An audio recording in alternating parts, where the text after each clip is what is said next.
नमस्कार साथियों, कैसे हैं आप सभी। उम्मीद करूंगा आप सभी ठीक होंगे। तो दोस्तों, बाड़मेर ज़िले की ओर से काफ़ी कमेंट आ रहे हैं। स्टूडेंट का जो मैथ का पेपर है वो पेंडिंग है। तो यहाँ पे दोस्तों मैं आपके लिए पेपर लेके आ चुका हूँ और इस पेपर को आपको फटाफट देख लेना है, याद कर लेना है और अपने दोस्तों को भेज देना है। और दोस्तों मैं आपसे फिर से रिक्वेस्ट करूँगा, जो भी पेपर आ रहे हैं वो मैं आपको दे रहा हूँ, लेकिन आप उनको अच्छे से याद ज़रूर करें। लेकिन दिमाग में ये नहीं बैठाए कि 100% ये का यही आएगा, क्योंकि कई बार दोस्तों 2-3 पेपर सेट आपके लिए तैयार होते हैं एक डिस्ट्रिक्ट के लिए, और पता नहीं उनमें से कौन सा आपके आ जाए। लेकिन ये ज़रूर है कि इसी प्रकार के पर्सन होंगे और बहुत सारे पर्सन रिपीट भी आपके रहेंगे। ठीक है, तो चलिए मैं वीडियो स्टार्ट करता हूँ। वीडियो स्टार्ट करने से पहले आपसे रिक्वेस्ट होगी, चैनल पे आप नए हैं तो प्लीज़ चैनल को सब्सक्राइब जरूर कर लेना। यहाँ पे देखिए, पहला क्वेश्चन जो आपको पूछा गया है सेक्शन ए से, निम्न में से शांत दशमलव संख्या कौन सी है। तो यहाँ पे भार दिया गया है, सीधी सी बात है, जो भार दिया गया है ऊपर वही आपकी होती है। निम्नलिखित में से कौन सा बहुपद नहीं है। अब बहुपद के बारे में आपने पढ़ रखा, द्विघात बहुपद हो गया, ये ज़रूर पूछा जा रहा है सभी पेपर में अब तक जो हो चुके हैं या फिर जो होने वाले हैं, सब में यह आएगा। द्विघात बहुपद वाला क्वेश्चन आएगा, या याद से रट लेना। ठीक है, तो इसमें दोस्तों आपको देख पा रहे होंगे 2x और फिर x² दिया गया है और एक अचर संख्या दी गई है। ये अचर है, मतलब इसका कोई किसी प्रकार का बहुपद अपन इसको नहीं कह सकते। बाकी ये बहुपद में श्रेणी में काउंट हो रहे हैं। √2 है दोस्तों, वो आपका अपरिमेय संख्या में काउंट होता है। ये पर्सन आपका आ चुका है। ठीक है, मूल बिंदु के निर्देशांक होते हैं। तो दोस्तों ये देखिए, मैं आपको डायग्राम के साथ बता रहा हूँ, ये आपके निर्देशांक ज्यामिति है। अब इसमें मूल बिंदु हमेशा 0 0 होता है, x अक्ष पे 0 और y अक्ष पे 0। तो आपका आंसर क्या बन गया, 0 0। ये पर्सन तो ये मान लीजिए कि अब तक 4-5 साल में जो देख रहा हूँ मैं, जो भी पेपर बन रहे हैं सब में पूछा गया है, द्वार्षिक वार्षिक टेस्ट वेस्ट सब में। त्रिभुज के तीनों अंतकोणों का योग होता है, तो इतना इजी पर्सन है, ये आप सभी बता सकते हैं, 180 डिग्री होता है। ऑप्शन नंबर सी है। आंकड़े आपको यहाँ पे दिए गए हैं 1 2 3 5 3 2 4 2 6 का बहुलक आपको ज्ञात करना है। तो बहुलक का मतलब क्या होता है दोस्तों, जो कि सबसे ज़्यादा अगर इस प्रकार का चर है आपका, ठीक है, ये आपका वन संकेत चर है। ठीक है, तो इसमें आपका जो रिपीटेड ज़्यादा होता है वही आपका बहुलक होता है। आगे देखिए, यहाँ पे एक सिक्के को एक बार उछालने पर प्राप्त सभी संभव घटनाओं की संख्या होगी। अब एक सिक्के को अपन उछालेंगे, एक सिक्के में कितने पहलू होते हैं, 2 पहलू होते हैं। तो इस प्रकार से अपन इसको रखेंगे 2 1 1 C1। इस प्रकार से अपन प्रायिकता है वो फाइंड आउट करते हैं, इसकी जो प्रायिकता है वो वाला क्वेश्चन है ये। ठीक है, तो इसकी 2 कंडीशन बनेगी, एक बार तो चिट आने की, एक बार पुट आने की। इसीलिए इसकी संभावना क्या बन गई, आपकी 2 बन गई। मान लीजिए कि आपको कोई पासा पूछ लिया जाता है, इस प्रकार से आपका पासा है। ठीक है, अब पासे में कितने डिजिट होते हैं आपके, कितनी संख्या होती है, 6 होती है। 6 कोने होते हैं ना, तो उसकी मैक्सिमम लिमिट क्या हो गई, 6 हो गई, इस प्रकार से। ठीक है, अब यहाँ पे देखिए, निम्नलिखित के आपके सत्य और असत्य बताने हैं। प्रत्येक वास्तविक संख्या का एक परिमेय संख्या होती है। अब दोस्तों वास्तविक संख्याएं, एक तो होती है आपकी पूर्ण संख्याएं, एक होती है आपकी वास्तविक संख्याएं। देखिए, 0 से लेके जो 9 तक है वो आपकी पूर्ण संख्याएं होती है, 1 से लेके 9 तक है वो आपकी वास्तविक संख्याएं, इनको अपन मानते हैं। तो उस हिसाब से आपका क्वेश्चन पूछा गया है, तो ये पर्सन आपका टिक मार्क करना है बिल्कुल। प्रत्येक रेखीय बहुपद का एक और केवल एक हल होता है। अब यहाँ पे बताया गया है कि प्रत्येक रेखीय बहुपद की माने तो x² - 2x + 4, ये आपको दे दिया गया है। अब यहाँ पे बोला गया है कि केवल एक हल होता है, तो इसमें एक हल नहीं होते हैं, इसमें 2 हल होते हैं। एक होता है आपका पॉजिटिव वाला आंसर आता है आपका, एक आता है आपका नेगेटिव वाला आंसर। लेकिन अगर मैं इसको सही तरीके से डिफाइन करूँ तो आंसर हम हमेशा पॉजिटिव मानते हैं, इसलिए इसको अपन सही मान सकते हैं। सर्वाधिक बारंबारता वाला पद माध्यक होता है। तो यहाँ पे देखिए, माध्यक की बात की गई है।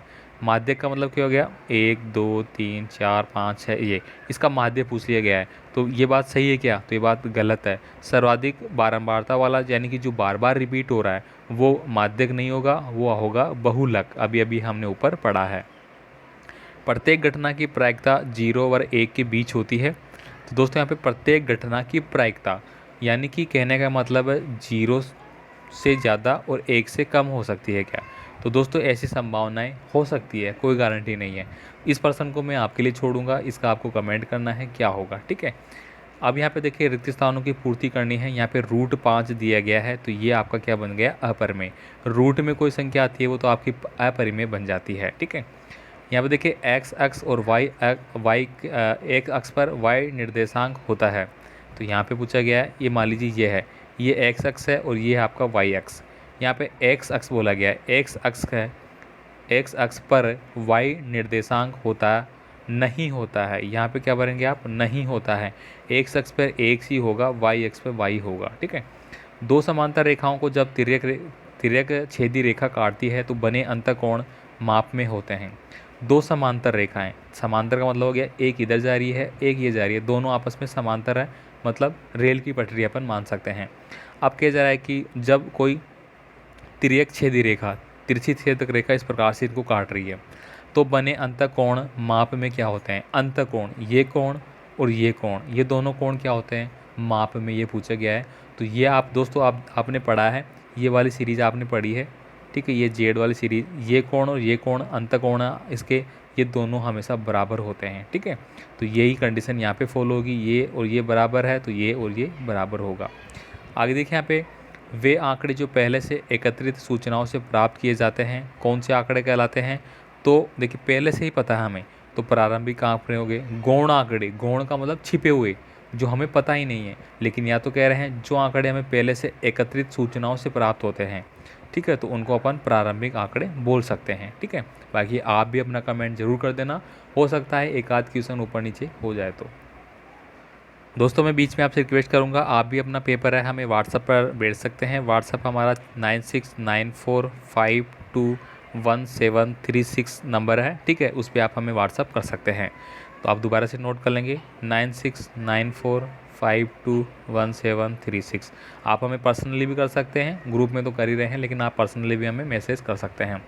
यहाँ पे दोस्तों परिमेय संख्या को परिभाषित करना है। परिमेय संख्याएं क्या होती है, यदि यहाँ पे देखिए एक बहुपद आपको दिया गया है 2x² - 2 है, तो यहाँ इसका मान है वो आपको ज्ञात करना है। अब इजीली आप यहाँ पे कर पाएंगे, देखिए 2x² - 2 आपको दिया गया है। अब इसको अपन पहले हल करेंगे। हल करने का मेथड क्या होगा, 2x² बराबर में इसको 2 लिख लिया, जो इधर था उधर गया तो ये माइनस का चिन्ह बदल के क्या हो गया, प्लस में हो गया। अब यहाँ पे हमें क्या करना है, x² दिया गया है, अब हमें इसको वापस से x² रख लेना है। 2 ऐसा कैसा है, और ये 2 यहाँ पे नीचे चला गया, तो 2 को 2 से काटा तो 1 बच गया, मतलब x का स्क्वायर क्या आ रहा है हमारा, 1 आ रहा है, तो हमारा मान भी क्या आ गया, 1 आ गया। कार्तीय तल में किसी बिंदु की स्थिति निर्धारित करने वाली क्षितिज और ऊर्ध्वाधर रेखाओं के नाम आपको लिखना है। अब दोस्तों कार्तीय तल हो गया आपका, क्षितिज और ऊर्ध्वाधर x अक्ष हो गया और ऊर्ध्वाधर आपका y अक्ष हो गया, इनके नाम आपको फाइंड करना है। परिवर्ती कोण को आपको परिभाषित करना है। किसी घटना की सभी प्रायिकताओं का योग कितना होता है। कोई भी घटना है, अब घटना डिपेंड करती है किस पे, उस पे कंडीशन पे। अब यहाँ पे प्रायिकता का योगफल कितना होता है, तो प्रायिकता का योगफल अगर मैं बात करूँ, मान लीजिए कि मैं सिक्के की बात कर रहा हूँ, ठीक है, तो सिक्के की प्रायिकता क्या हो गई, 2C1, यहाँ पे 2 लिखा गया है, ठीक है, यानी कि 2 × 1 + 2 × 2, तो 2 एकम 2 हो गया आपका, ठीक है, और प्लस 2 दूनी 4, ठीक है। इस प्रकार से आप इसकी प्रायिकता है वो फाइंड आउट करेंगे टोटल नंबर, लेकिन यहाँ पे हमें 2 ही काउंट करना है, 2 × 1 बराबर, ये दूसरा वाला नहीं लेना है, ठीक है, ये मल्टीपल होगा तो लेना है, तो ये 2 आ गया आपका आंसर। यहाँ पे देखिए निम्न का आपको सही आंसर देना है। यहाँ पे बाहर दिया गया है, इसको P और Q के रूप में नियुक्त करना है। तो ये जो बाहर संख्या होती है वो आप क्या करते हैं, 0 वगैरह लिख के आप काउंट करते हैं। यहाँ पे देखिए अगला क्वेश्चन है, 32 की पावर 5 का मान है वो आपको ज्ञात करना है। 2/5 आपको दिया गया है, ठीक है, तो ये प्रश्न पहले भी आ चुका है, ठीक है, दूसरे पेपर में। तो 32 का 2/5 का मतलब क्या हो गया, 2.5 घात हो गई, ठीक है, मतलब 32 है वो 2/2 सही 1/2 घात है, ठीक है, मतलब 32 को 2 बार करना है, एक बार तो गुणा, फिर आधी बार गुणा करना है, कहने का मतलब ये है। तो हमें क्या करना है, इसकी पावर को अपन क्या करेंगे, नीचे ले आएंगे, ठीक है, तो नीचे ले आएंगे तो अपन इसको कर सकते हैं डिवाइड, यानी कि 32 का अपन रूट निकालेंगे, ठीक है, उस हिसाब से अपन इसको करेंगे। तो इसका आंसर आपका या तो शायद 2 या फिर 8 आएगा, ठीक है। इसके बाद देखिए निम्न बहुपदों के शून्य है वो आपको ज्ञात करना है, ये आप कर सकते हैं। Px बराबर आपको दिया गया है x - 3, ठीक है, और एक दिया गया है x + 5। ये आप कैसे करेंगे मैं बता देता हूँ आपको। अब आपको क्या करना है, यहाँ पे ये कुछ नहीं है, ठीक है, बराबर में दोनों में 0 0 है, ठीक है। अब यहाँ पे देखिए x संख्याएं, तो समीकरण को मैंने क्या किया, माइनस किया, तो ये दोनों कट गए आपके, लेकिन x को हमें काटना नहीं है, क्योंकि x को काट देंगे तो बचेगा क्या, कुछ नहीं, तो इसको अपन प्लस करेंगे। तो प्लस करेंगे तो हमारा क्या हो गया, 2x बन गया। अब प्लस करेंगे तो 5x में से 3x गए तो प्लस के कितने बच गए, 2 बराबर आपका 0 बच गया। अब 2x बराबर माइनस का 2 बच गया आपका, ठीक है। अब x बराबर क्या आ गया आपका, माइनस का 2 है और डिवाइड में फिर 2 है, तो 2 से 2 काटा तो माइनस का 1 आपका आंसर आ गया, ठीक है। यहाँ पे देखिए बिंदु आपको दिए गए हैं 2, -1, -3, -2, 3, 0 और 4, 5 किस चतुर्थांश के अंश है। तो बिल्कुल आसान प्रश्न है, घबराने की जरूरत नहीं इतने को देखने को। पहली संख्या x होती है, दूसरी संख्या y होती है, फिर x, फिर y, फिर x, फिर y, ऐसे, ठीक है। तो पहली संख्या सवारी क्या है, x है। अब x आपको दिया गया है 2, तो ये पॉजिटिव है तो 1 2 यहाँ पे आ गया। फिर है -3, तो -3 माइनस एक्स किधर है, इधर है, 1 2 और 3 ये इधर आ गया, तो ये पहला बन गया। फिर है 3, तो ये 3 यहाँ पे आ गया। फिर है 0, तो 0 यहाँ पे आ गया आपका, ठीक है। फिर है 4, तो 1 ये 4 यहाँ पे आ गया। फिर है 5, तो 1 2 3 4 5। अब यहाँ पे देखिए ये इधर है और एक इधर है, तो किस चतुर्थांश या किस अंश के स्थित है। तो एक तो हो गया हमारा फर्स्ट वाले में, एक हो गया हमारा सेकंड वाले में, अगर इससे मैच खाता हूँ मैं, ठीक है। तो मोस्टली इस प्रकार से आप इसको फाइंड करते हैं। ये दोस्तों करना है आपको, ये कोण वगैरह फाइंड आउट करने हैं, जैसे कि मैंने अभी आपको बताया था जेड वाली सीरीज़, ठीक है। तो जेड वाली है, ये इतना है तो ये भी इतना ही होगा आपका, ठीक है। ठीक है, कैसे होगा, मान लीजिए कि ये आपकी पूरी सरल रेखा है, सरल रेखा पे मान लीजिए ये काट दिया और यहाँ से मैंने एक 35 डिग्री का कोण बना लिया। तो सरल रेखा पे 180 डिग्री का कोण बनता है, तो 180 डिग्री में से 35 गए तो बाकी कितने बच गए आपके, बाकी जो बच गए बाकी का कोण वही बनेगा यहाँ पे। तो 180 माइनस 35 अगर मैं करता हूँ आपका तो 5, ठीक है। यहाँ पे कितने बच गए आपके 7, 7 में से 3 गए तो 4, ठीक है। तो 145 डिग्री का कोण बन गया। ऐसे आप इसको करेंगे, ठीक है। बाकी त्रिभुज है, त्रिभुज के तीनों कोणों का आपको पता ही है कितना होता है, एक 53 है, एक आपका 145 आ जाएगा, फिर बाकी आप निकाल लेंगे जो भी है जिस हिसाब से, ठीक है। बाकी आगे के क्वेश्चन थोड़े से ब्लर आ रहे हैं जिसने भी भेजा है, और कृपया आप अपना पेपर भेजते हैं तो अपना नाम ज़रूर भेजें ताकि मैं आपका नाम पेपर में अनाउंस कर सकूं।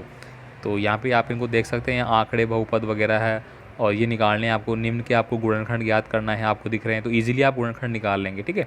गुणनखंड का मेथड बहुत ईजी है, ठीक है। जैसे कि मैं एक पर्सन बता देता हूँ, ये मान लीजिए कि ये हमने करना है, ठीक है। तो 15 अंटे 40, ठीक है।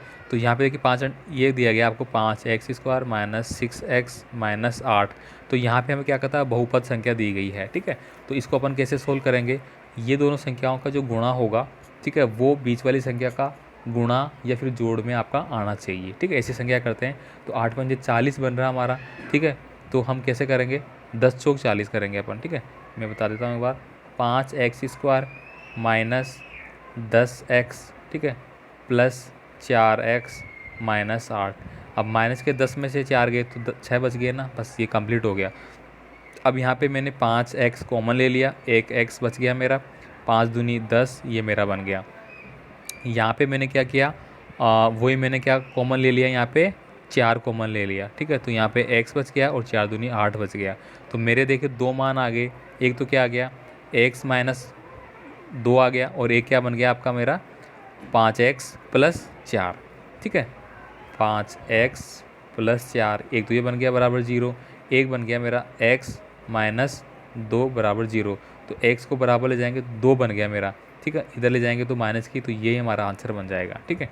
ऐसे आप करेंगे तो ये सारे प्रश्न आप देखिए प्रायिकता वगैरह ये कर लेना, ठीक है। तो आई होप आपको पूरा पेपर समझ में आ गया। फटाफट अपने दोस्तों को सेंड कर दीजिए, पेपर होने के बाद ज़रूर बता देना अपना पेपर, व्हाट्सअप कर देना। मिलते हैं अगले वीडियो में, धन्यवाद।